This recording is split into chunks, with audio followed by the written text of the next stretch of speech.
الرحيم نحمده ونصلي على رسوله الكريم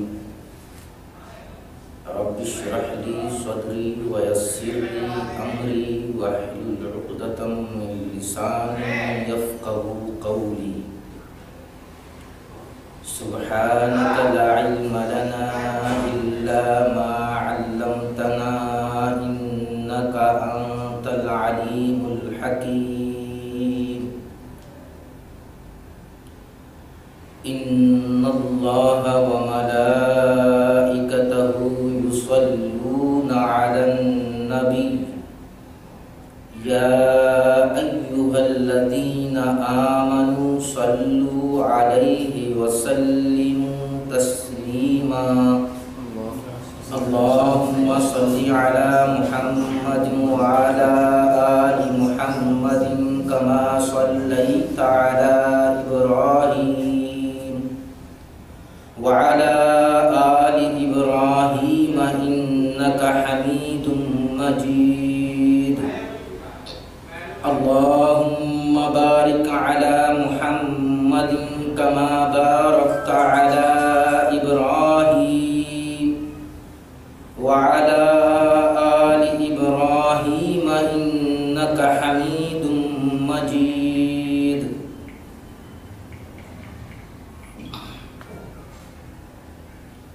آج مارچ 2017 کی 5 تاریخ ہے۔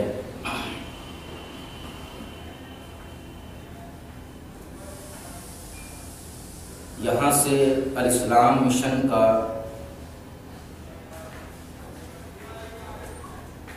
الاسلام مشن کے اس پروگرام کا تیسرا سال شروع ہو رہا ہے۔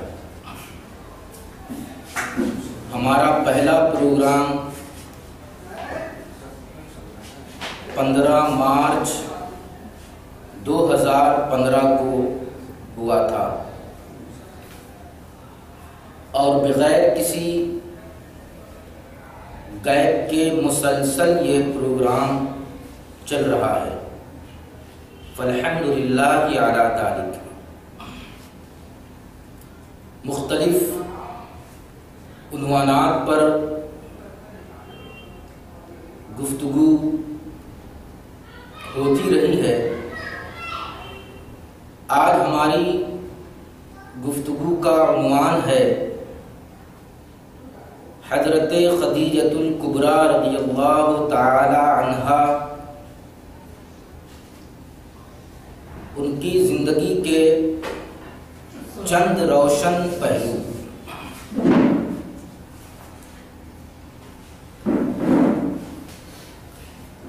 اس مختصر سے وقت میں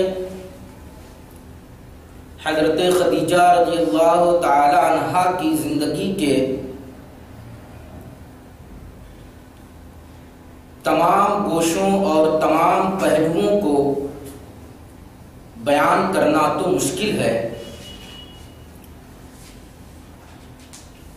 میں ان کی زندگی کے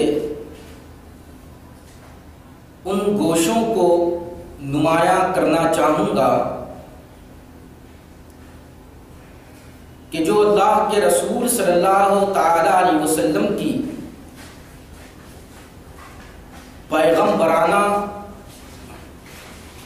زندگی سے گہرا رشتہ رکھتے ہیں۔ میں اپنی گفتگو کا آغاز حدیث کی ایک روایت سے کرنا چاہوں گا۔ یہ روایت امام احمد بن حنبل رحمہ اللہ تعالی نے اپنی مسند میں درج کیا ہے اور اس کے کئی ٹکڑوں کو امام بخاری اور امام مسلم نے بھی روایت کیا ہے، اور اسی طرح دوسرے محدثین نے بھی اس روایت کے بعض حصے کو بیان کیا ہے۔ اور یہ روایت حضرت عائشہ صدیقہ رضی اللہ تعالی عنہا سے مروی ہے۔ وہ بیان کرتی ہیں کہ اللہ کے رسول صلی اللہ تعالی علیہ وسلم حضرت خدیجہ کا بہت زیادہ ذکر کیا کرتے تھے، اور جب ان کا ذکر کرتے تھے تو ان کی بڑی تعریف کرتے تھے۔ مختلف روایتوں میں مختلف الفاظ کے ساتھ یہ بات ہے کہ حضرت عائشہ بیان کرتی ہیں کہ میں حضرت خدیجہ سے کوئی غیرت نہیں رکھتی تھی، یعنی دنیاوی رشتے کے اعتبار سے وہ حضرت خدیجہ کی سوتن ہوئی دنیاوی رشتے کے اعتبار سے، مگر حضرت عائشہ کا نکاح حضرت خدیجہ کی وفات کے بعد ہوا اللہ کے رسول صلی اللہ تعالی علیہ وسلم کے ساتھ۔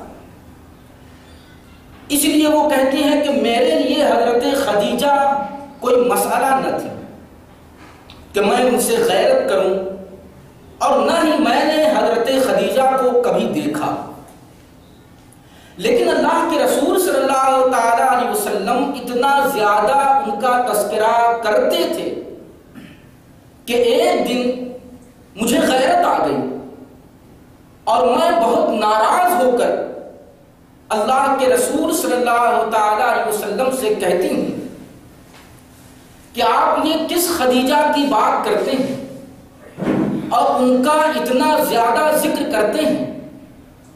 یہ کس خدیجہ کی آپ بات کرتے ہیں؟ وہی خدیجہ کہ جن کے آگے کے سارے دانت جھڑ چکے تھے، مسوڑے نظر آ رہے تھے، یعنی بوڑھی ہو چکی تھی، اور آپ ان کا اتنا زیادہ تذکرہ کرتے ہیں۔ اللہ تعالیٰ نے تو ان سے بہتر بیویاں آپ کو عطا کی ہیں۔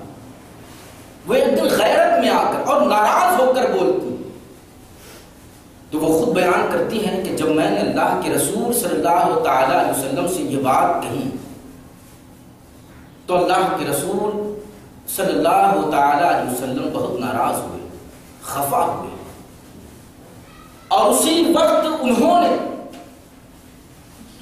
حضرت عائشہ کو جواب دیا۔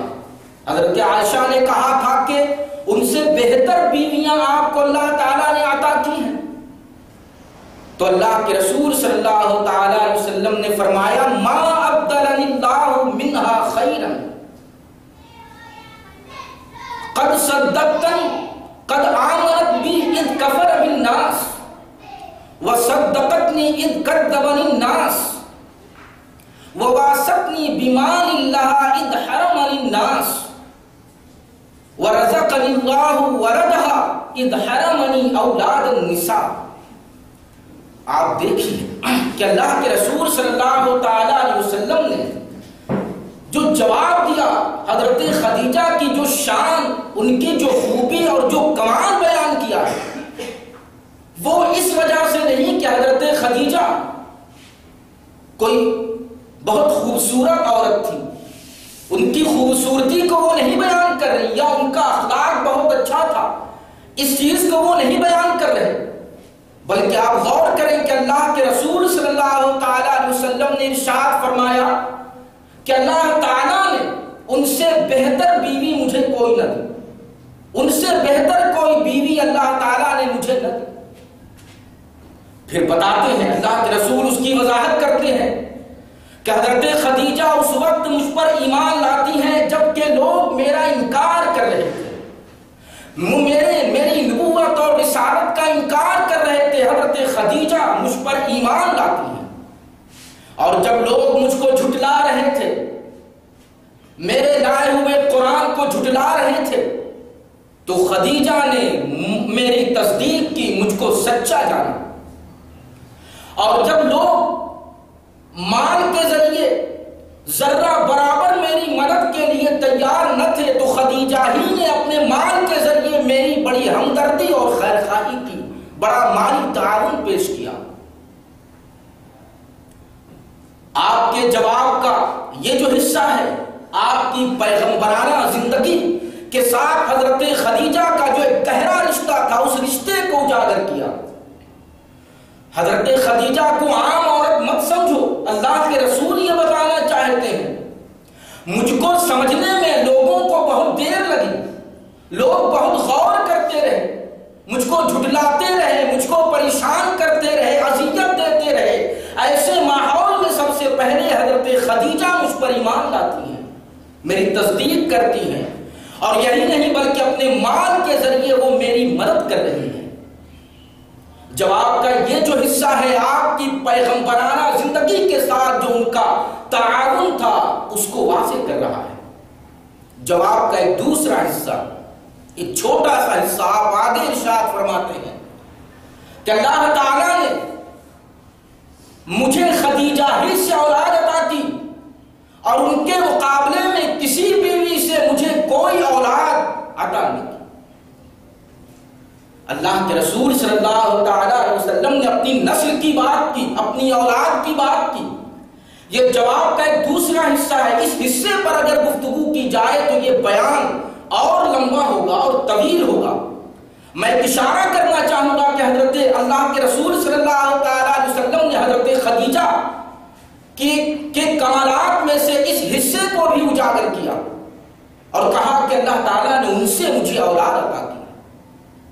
حضرت خدیجہ کی اولاد میں سے حضرت فاطمہ بھی ہے، اور حضرت فاطمہ کو دنیا کا ہر چھوٹا بڑا مسلمان جان رہا ہے، اور اگر نہیں جانتا تو امام حسن اور امام حسین کو تو ساری کائنات جان رہی، ساری دنیا جان رہی ہے۔ لوگ امام حسین اور امام حسن کو اللہ کے رسول کا نواسہ کہتے ہیں، اس حیثیت سے جان رہے، لیکن کبھی غور نہ کیا کہ یہ حضرت خدیجہ کے بھی نواسے تھے۔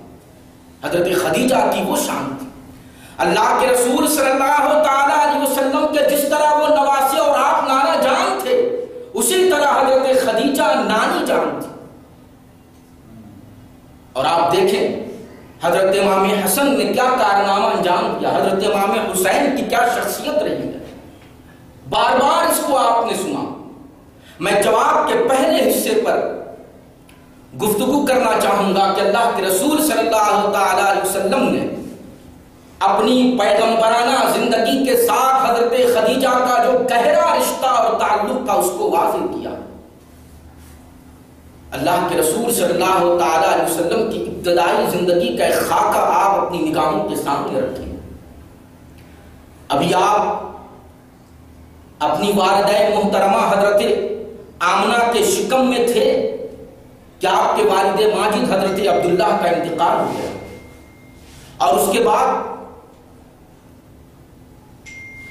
حضرت آمنہ کی بھی وفات ہو جاتی ہے۔ اس وقت آپ کی عمر 6 سال کی تھی، یعنی یتیم ہو گئے، والد کا بھی سایہ نہیں ہے اور والدہ کا بھی سایہ نہیں۔ اس کے بعد اللہ کے رسول صلی اللہ تعالیٰ علیہ وسلم کی پرورش اور ان کی کفالت کی ذمہ داری ان کے دادا جان حضرت عبد المطلب نے اپنے ذمے لی۔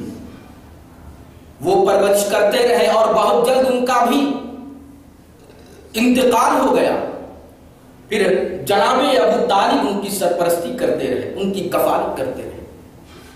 اللہ کے رسول صلی اللہ تعالیٰ علیہ وسلم کی آپ زندگی کے اس ابتدائی حصے پر غور کریں کہ آپ دنیاوی اعتبار سے کس قدر ہمدردی اور خیر خواہی کے مستحق نظر آ رہے ہیں۔ والد محترم بھی نہیں، والدہ محترمہ بھی نہیں، حضرت عبد المطلب بھی نہیں، اور ایک موقع آیا کہ جناب ابو طالب کا بھی انتقال ہو گیا۔ یہ تو آپ کی کفالت اور پرورش کے اعتبار سے آپ کی زندگی کا یہ ابتدائی خاکہ ہے۔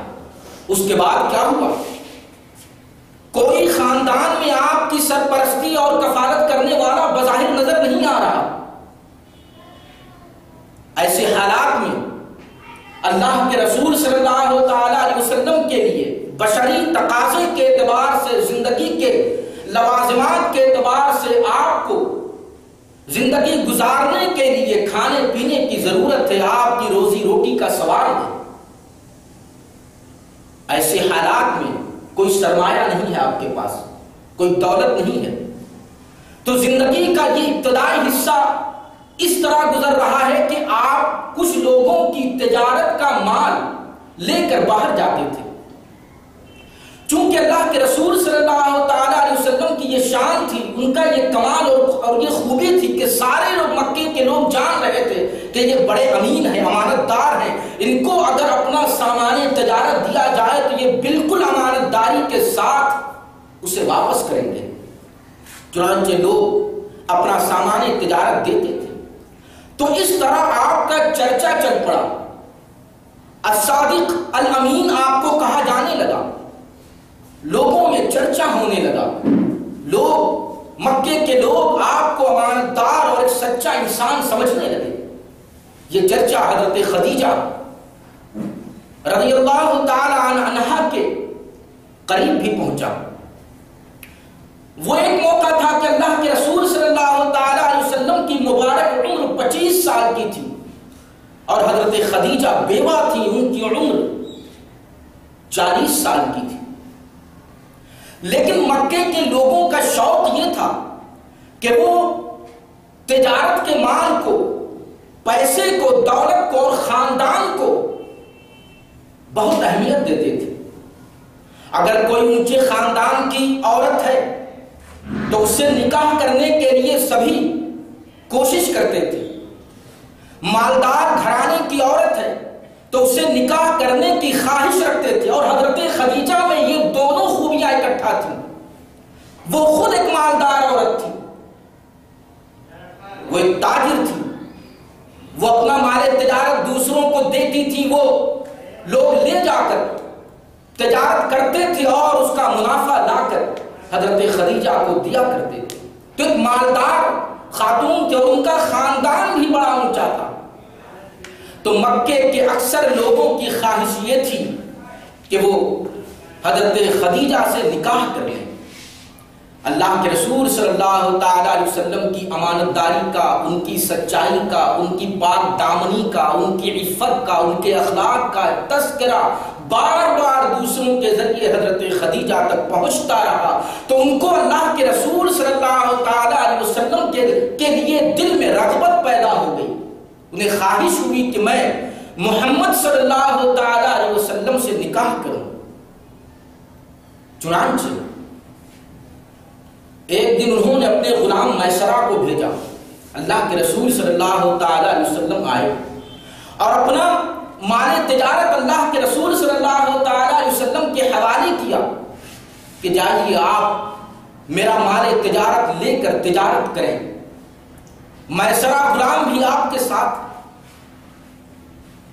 یہ سفر تجارت ہے۔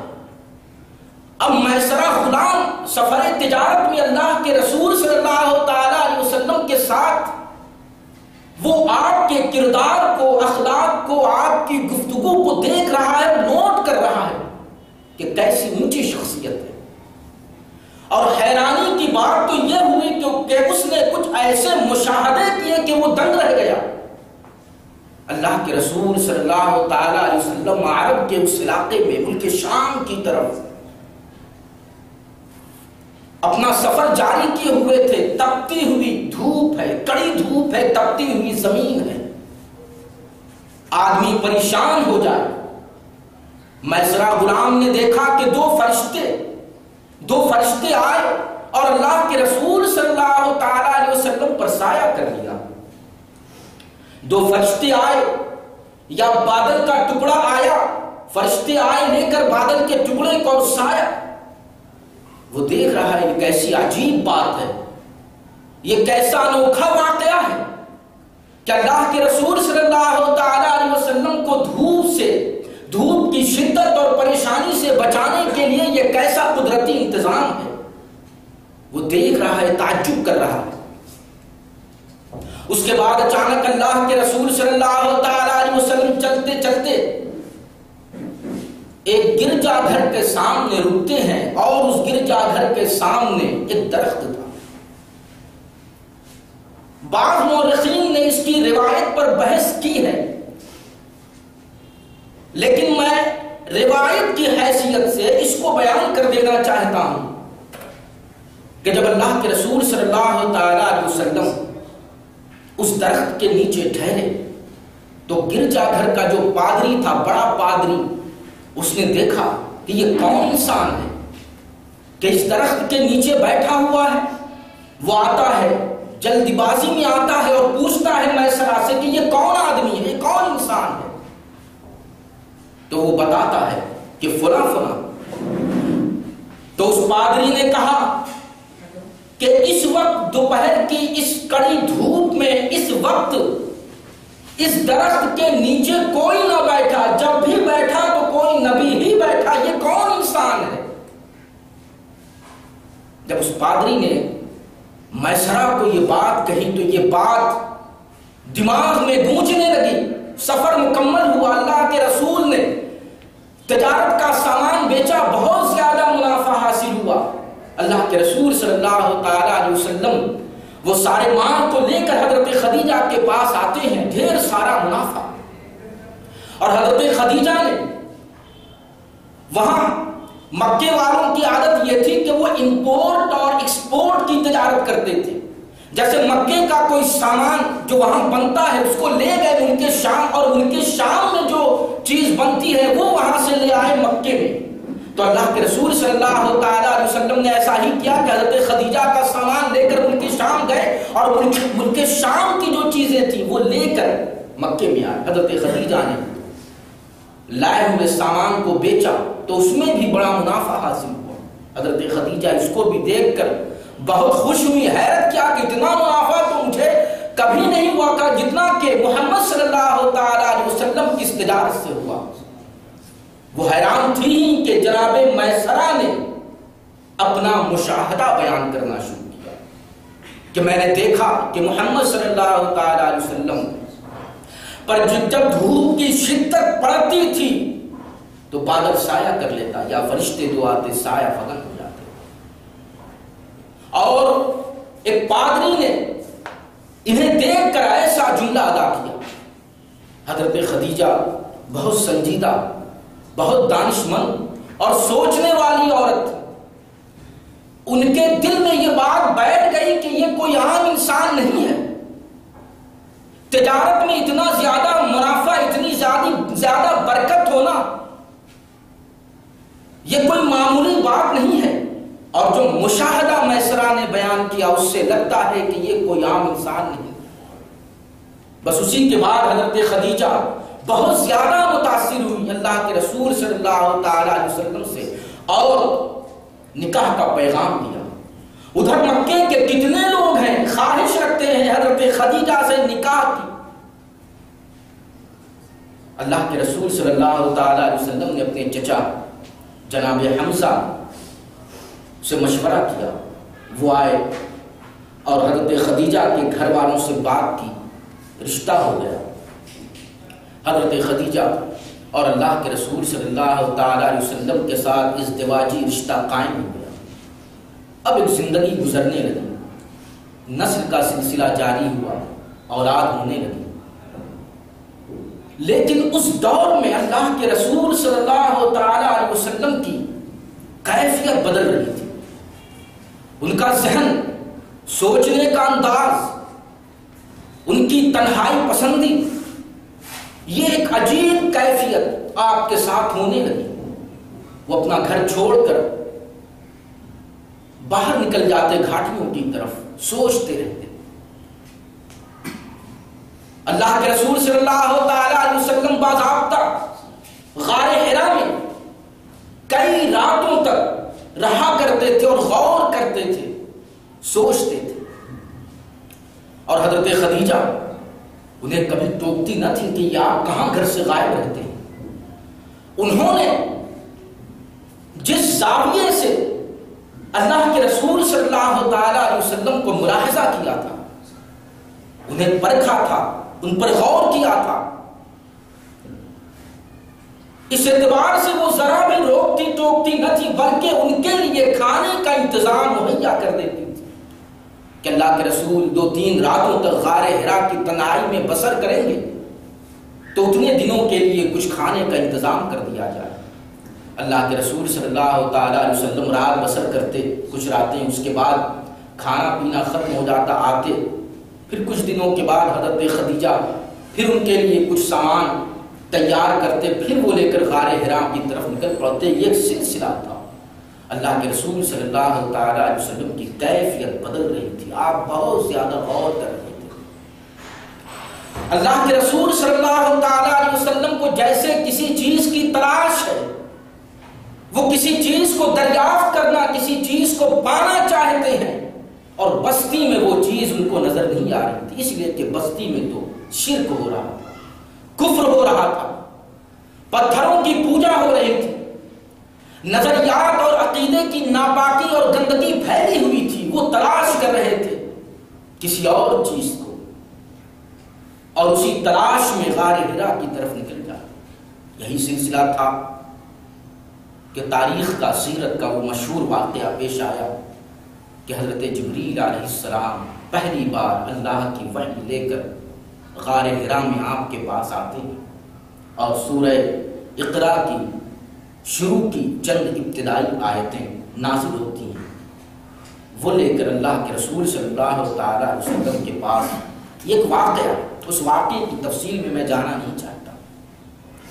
حضرت جبریل آئے، اللہ کے رسول صلی اللہ تعالی علیہ وسلم کو بہت متاثر کیا۔ اللہ کے رسول صلی اللہ تعالی علیہ وسلم سوچ رہے تھے یہ کیا واقعہ ہے، یہ کیا بات ہے۔ آپ جس چیز کی تلاش میں تھے، جس چیز کو سوچ رہے تھے، وہ چیز سامنے نظر آنے لگی، لیکن انسان ہونے کی حیثیت سے، بشر ہونے کے اعتبار سے آپ کا دل بہت گھبرا رہا تھا۔ اب وہ اپنی گھبراہٹ کس کے سامنے ظاہر کریں؟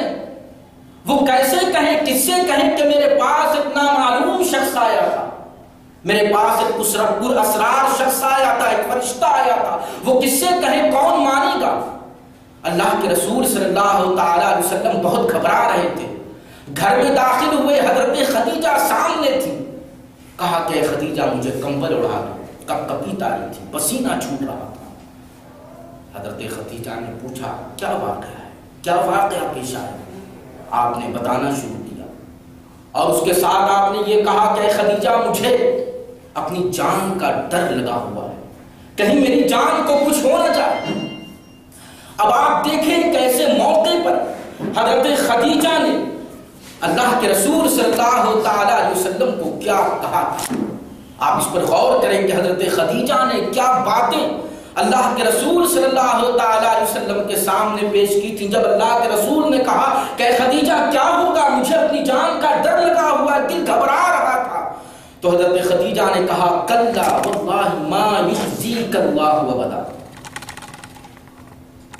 انک لتصل الرحیم وتصدق الحدیث وتحمل الکلا وتکسب المعدوم وتقری الضیف وتعین علی نوائب الحق۔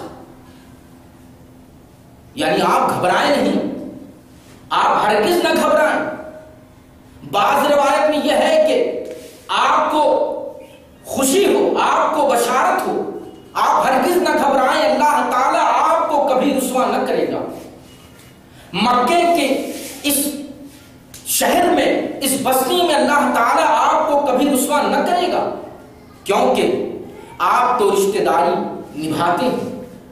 ایک طرف حضرت خدیجہ مکے کے ماحول کو دیکھ رہی تھی کہ یہاں کیا ماحول ہے، رشتہ بہت تیز لوگ توڑتے تھے۔ کہا کہ اے محمد صلی اللہ تعالی علیہ وسلم، آپ تو رشتہ نبھاتے ہیں، رشتہ جوڑتے ہیں، اور آپ سچ بولتے ہیں، اور آپ دوسروں کا بوجھ اپنے سر لیتے ہیں، اور کوئی محتاج غریب ہے تو آپ اس کے لیے محنت کرتے ہیں، اس کو کما کر دیتے ہیں، آپ مہمان نوازی کرتے ہیں، اور کسی کا کوئی حق ہے تو آپ اس کے لیے تیار نظر آتے ہیں، اس کی مدد کرتے ہیں۔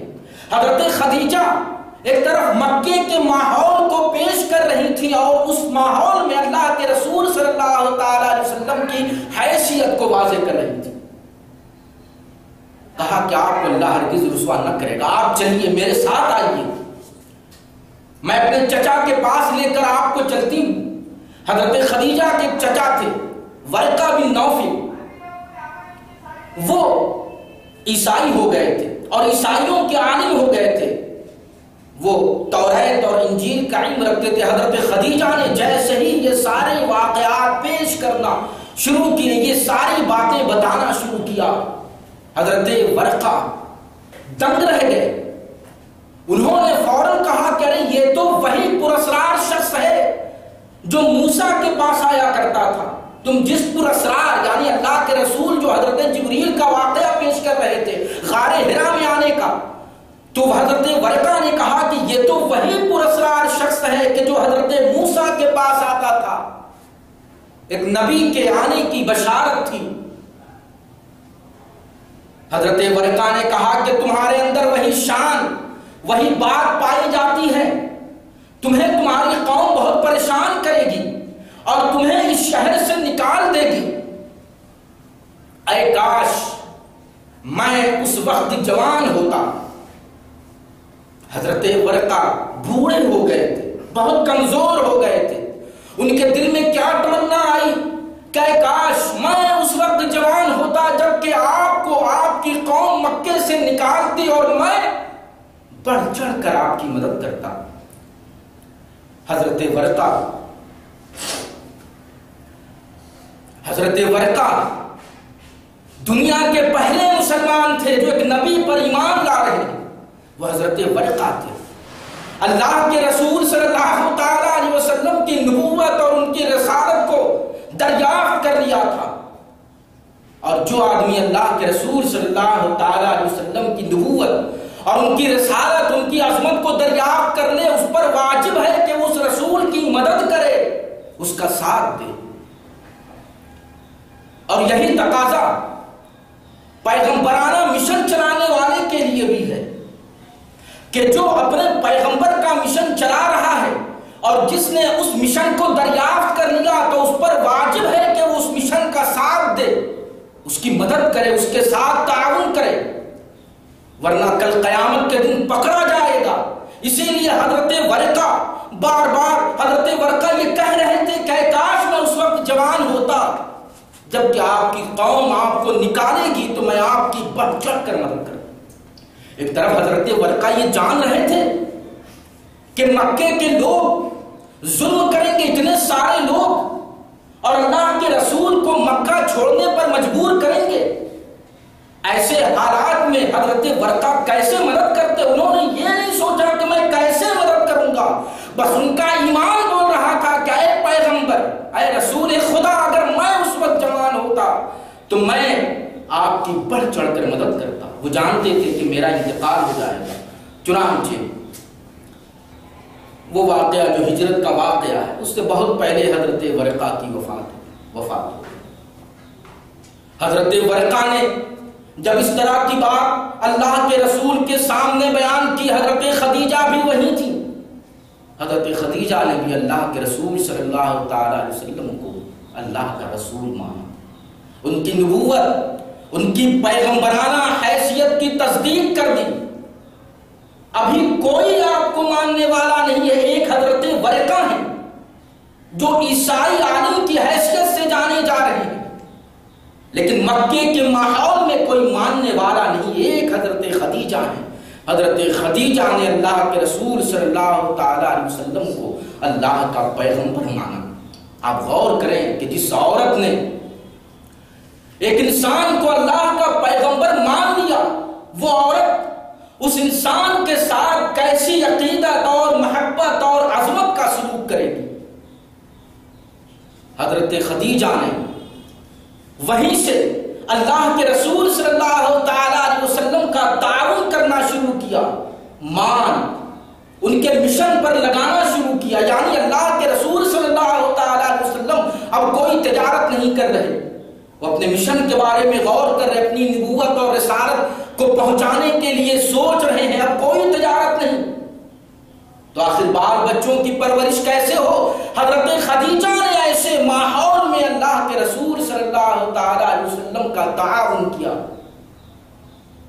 یہ پورا جو ایک تسلسل ہے اللہ کے رسول صلی اللہ تعالی علیہ وسلم کا، یہ جو زندگی کے اعلان نبوت کے اس مرحلے تک زندگی کا جو سلسلہ ہے، اسی کو بہت مختصر انداز میں قرآن نے بیان کیا، اور قرآن نے وہاں پر حضرت خدیجہ کی عظمت کو ظاہر کیا۔ بڑی مشہور سورہ ہے، الم یجدک یتیما فآوی ووجدک ضالا فہدی ووجدک عائلا فأغنی۔ اللہ تعالیٰ اپنے رسول کو کہہ رہا ہے کہ کیا میں نے تم کو یتیم نہ پایا تو تم کو میں نے پناہ دی؟ اپنے رسول سے کہہ رہا ہے اللہ تعالیٰ کہ کیا اس نے تم کو یتیم نہ پایا اور تم کو پناہ دی؟ یتیم ہوتے گئے، حضرت عبداللہ کا انتقال ہوا، والد محترم کا، والدہ محترمہ کی وفات ہوئی، دادا حضرت عبد المطلب جو سرپرستی کر رہے تھے ان کی بھی وفات ہو گئی۔ ایک کے بعد ایک سلسلہ یہ ٹوٹتا گیا، آپ کی کفالت اور نگرانی کا یہ سلسلہ ٹوٹتا جا رہا ہے، لیکن یہ سلسلہ کہاں جا کر پختہ ہو گیا؟ حضرت خدیجہ رضی اللہ تعالیٰ عنہ کے ساتھ۔ حضرت خدیجہ نے ایک رسول کو گویا کہ پناہ دی، ایک یتیم کو جو پیغمبر ہے اس کو پناہ دی، اس کے ساتھ تعاون پیش کیا۔ تو قرآن نے کہا الم یجدک یتیما فآوی، کیا اس رب نے تم کو یتیم نہ پایا تو اس نے تم کو پناہ دی؟ ووجدک ضالا فہدی، اور کیا اس نے تم کو تلاش کرنے والا نہ پایا تو اس نے تم کو ہدایت دی؟ اللہ کے رسول صلی اللہ تعالی علیہ وسلم اسی محبت حق کی تلاش میں تھے، اسی حق کی تلاش میں تھے، تو مل گیا جس حق کو وہ تلاش کر رہے تھے۔ اللہ تعالیٰ نے ان کی تلاش سے بڑھ کر انہیں نبوت اور رسالت عطا فرمائی۔ قرآن نے کیا کہا کہ کیا اس نے تم کو تلاش کرنے والا نہ پایا؟ یہاں آیت کے اندر جو ایک لفظ آیا وَوَجَدَكَ ضَالًّا فَهَدَىٰ، ضالًا پر مفسرین کے یہاں بڑی زبردست بحث ملتی ہے اور بڑا اختلاف، بڑا سوال جواب اعتراض۔ میں سب کو نظر انداز کر کے ایک مختصر سی بات یہ کہہ رہا ہوں کہ اے رسول، کیا اس نے تم کو تلاش کرنے والا نہ پایا تو اس نے تم کو ہدایت دی؟ اللہ تعالیٰ یہ بتانا چاہتا ہے کہ وہ سب کو ہدایت نہیں دیتا، جس کو تلاش ہوگی ہدایت کی، جسے تلاش ہوگی، جو حق کو تلاش کرنے والا ہوگا، اللہ تعالیٰ اسی کو ہدایت دیتا ہے۔ پہلے تلاش کا جذبہ، پہلے تلاش کی تڑپ، حق کی طلب ہونی چاہیے تو اللہ تعالیٰ ہدایت فرماتا ہے۔ اگر دل خالی ہو، کوئی تلاش نہ ہو، تو انسان اپنے سماج کے مذہب پر جیے گا، رسم و رواج کے نظریات پر جیے گا، اپنے شہر کے عقیدے پر اس کی زندگی گزرے گی۔ اللہ تعالیٰ ہدایت اسے دے گا کہ جس کو تلاش ہو۔ اسی لیے ہمارے مشن کا جو نشانہ ہے وہ سیکر مین ہی ہیں، جن کو تلاش ہے، جن کو حق کی تلاش ہے۔ ہم اپنا پیغام تو سب تک پہنچا رہے ہیں، لیکن ہمارا نشانہ وہ لوگ ہیں کہ جو حق کی تلاش کرنا چاہتے ہیں، جو پیغمبرانہ مشن سے جڑنا چاہتے ہیں۔ اللہ تعالیٰ اسی کو ہدایت دیتا ہے وَوَجَدَكَ ضَالًّا فَهَدَىٰ۔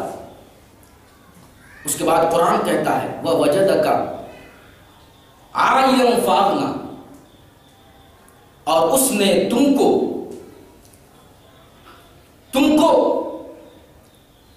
سامان دنیا کے اعتبار سے کم پایا۔ وَوَجَدَكَ عَائِلًا، یعنی ضرورت مند پایا تم کو سامان دنیا کا، یعنی اپنی روزی روٹی کے لیے، تو تم کو اللہ تعالیٰ نے مالدار کر دیا۔ بعض مفسرین نے بہت واضح الفاظ میں کہا ہے کہ یہ حضرت خدیجہ کے لیے ہے کہ حضرت خدیجہ سے نکاح کرا دیا گیا، اللہ تعالیٰ نے حضرت خدیجہ سے رشتہ کرا دیا اپنے رسول کا، تو وہ جو ایک فکر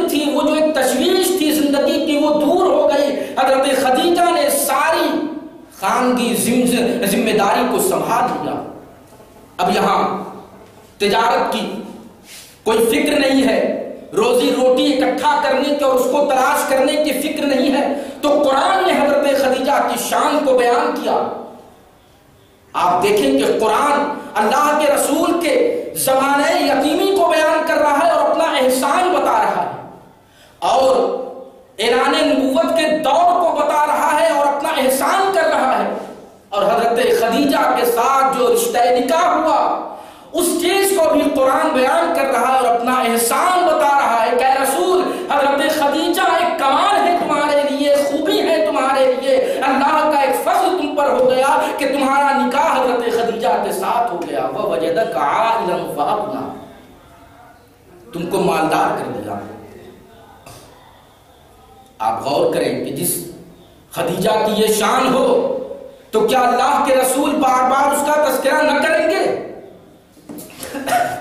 بار بار ان کا چرچا نہ کریں گے؟ اللہ کے رسول اپنی زندگی میں ہر جگہ مدد ہے، ہر جگہ سہارا، ہر جگہ تعاون، اور پیغمبر کے لیے، شوہر کے لیے نہیں. اللہ کے رسول حضرت خدیجہ اللہ کے رسول کو شوہر کی حیثیت سے نہیں، ایک پیغمبر کی حیثیت سے دیکھ رہی ہیں اور تعاون پیش کر رہی ہیں. ان کی ساری ذمہ داری اپنے سر اٹھا رہی ہیں. اسی لیے اللہ کے رسول بہت زیادہ تذکرہ کرتے تھے، اتنا زیادہ کہ حضرت عائشہ نے حضرت خدیجہ کو کبھی دیکھا نہ تھا، لیکن اتنا تذکرہ کرنے کی وجہ سے ایک دن ان کو اعتراض ہو گیا، وہ ناراض ہو گئی. اسی لیے کہا تھا کہ یا رسول اللہ، آپ کو تو اللہ تعالیٰ نے بہت سی بہتر بیویاں عطا کی ہیں، آپ حضرت خدیجہ کا قریش کی بوڑھیوں میں سے بوڑھی عورت کا آپ اتنا چرچا کیا کرتے ہیں. ایسی بوڑھی عورت کے جس کے دانت ٹوٹ چکے ہیں، مسوڑے کی لالی نظر آ رہی، آپ اتنا چرچا کرتے ہیں، اتنا تذکرہ کرتے ہیں. تو اللہ کے رسول صلی اللہ تعالیٰ علیہ وسلم نے جواب دیا تھا، اسی پیغمبرانہ زندگی کے اس حصے کو پیش کیا تھا کہ جب لوگ میرے ساتھ انکار کر رہے تھے، کفر کر رہے تھے، خدیجہ نے مجھ پر ایمان رکھا تھا. لوگ مجھ کو جھٹلا رہے تھے، خدیجہ نے مجھ کو سچا جانا تھا. لوگ دور بھاگ رہے تھے، خدیجہ نے اپنے مال سے میری مدد کی تھی. کیوں تذکرہ نہ کریں؟ اللہ تعالیٰ کی نظر میں حضرت خدیجہ کی کیا عظمت تھی. اللہ تعالیٰ کے یہاں اس کی بارگاہ میں حضرت خدیجہ کا کیا مقام ہو گیا تھا. ایک مرتبہ اچانک حضرت جبریل علیہ السلام اللہ کے رسول کے پاس آئے اور کہنے لگے کہ یا رسول اللہ، خدیجہ آ رہی ہیں، ان کے ہاتھ میں ایک برتن ہے، ایک پیالہ ہے اور اس میں کچھ سالن ہے، وہ لے کر آپ کی خدمت میں حاضر ہو رہی ہیں. جب وہ آپ کی خدمت میں حاضر ہو تو آپ ان کو بتائیے گا کہ اللہ تعالی خدیجہ کو سلام پیش کر رہا ہے، اور یہ بھی بتائیے گا کہ جبریل بھی خدیجہ کو سلام پیش کر رہے ہیں. اور اے رسول، وَبَشِّرْهَا بِبَيْتٍ فِي الْجَنَّةِ مِنْ قَصَبٍ لَا صَخَبَ فِيهِ وَلَا نَصَبٍ. اے رسول، آپ خدیجہ کو جنت کے گھر کی خوشخبری اور بشارت دیجئے گا جو موتی کا، یاقوت کا گھر ہوگا، جس میں نہ کوئی شور شرابہ، نہ کوئی ہنگامہ اور نہ کوئی تھکن ہوگی. انہیں بشارت دیجیے.